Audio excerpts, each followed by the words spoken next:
Jai Hind viewers, on behalf of Trishakti Defence Academy Lucknow, I welcome you on this show. I am Major General S.K. Singh.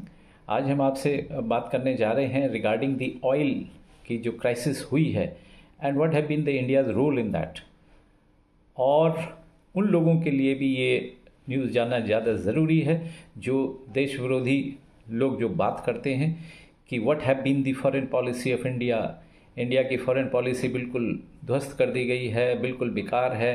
तो आज वही foreign policy जो वसुधैव कुटुंबकम लेकर जो भारत चलता है, आज वही उसको काम आ रही है। जैसा कि आपको मालूम है, second week of war between US Israel versus Iran is on and जिस तरीके से ईरान ने हॉर्मूज को पूरा सील करके रखा है, एक भी जहाज़ वहाँ से नहीं जा पा रहे हैं। 50% of the world oil trade is done through this gulf countries. साथ में ईरान ने जो गल्फ़ की कंट्रीज़ हैं, जो ऑयल प्रोड्यूसिंग नेशंस हैं, उनके ऊपर मिसाइलें दागी हैं, उनके रिफाइनरीज़ पर जो है बम्बार्डमेंट करी है। With the result few refineries have been closed. Production level जो है इन गल्फ़ कंट्रीज़ का 50% डाउन हो चुका है।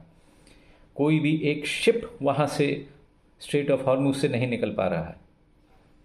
अमेरिका ने बड़े बड़े दावे किए थे कि we will provide you the protection, we will give the protection to all oil ships, oil tankers जो स्ट्रेट ऑफ हॉर्मुज से जाएंगे, लेकिन वो सब खोखले वादे थे। इसलिए ये अमेरिका जो बड़े बड़े देश हैं, ये सिर्फ अपना मकसद देखते हैं। ये दूसरी दुनिया से, दूसरे देशों से इनको कोई मतलब नहीं।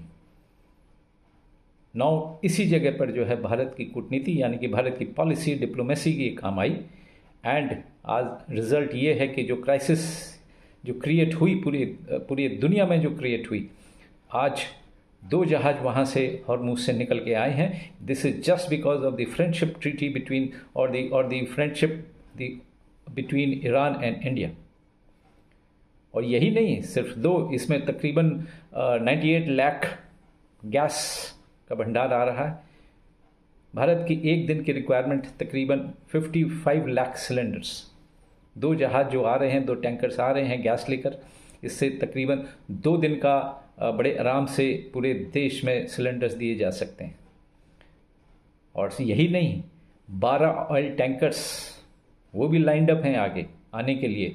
और जब ये 2 की जो है फ्री पैसेज इनको मिला है because of the communication between India and Iran, उसी वजह से अब ये 12 भी धीरे धीरे और आएंगे। और मुझे पूरी उम्मीद है और भी टैंकर्स वहाँ पर रिफिल हो रहे हैं जो कि इस स्ट्रेट ऑफ हॉर्मुज से निकल कर आएंगे। तो आने वाले समय में ये आप लोगों के लिए खुशखबरी है कि ऑयल की ये जो क्राइसिस है, गैस की जो क्राइसिस क्रिएट हुई है, ये बिल्कुल धीरे धीरे समाप्त हो जाएगी and everything will be under control. साथ में रशिया से ऑयल इंपोर्ट जो है भारत ने बढ़ाया है, और जिसमें यूएसए ने भी एक पीरियड खोला हुआ है 30 दिन का। तो पूरा भारत जो है पूरा फ़ायदा इसका उठाना चाहेगा। तो ये गैस तो आप लोग होर्डिंग न करें, सभी को मौका दें, जिनकी वाकई में ज़रूरत है उनको जो है गैस सिलेंडर्स लेने दें। तो आने वाले समय में ये सब धीरे धीरे सब ठीक हो जाएगा। वॉर अपनी जगह है, वो चलती रहेगी, वो अमेरिका और इजराइल जाने बिटवीन ईरान। लेकिन जहाँ तक भारत का सवाल है, किसी प्रकार की कोई क्राइसिस नहीं होगी। That's all in this news. Jai Hind viewers.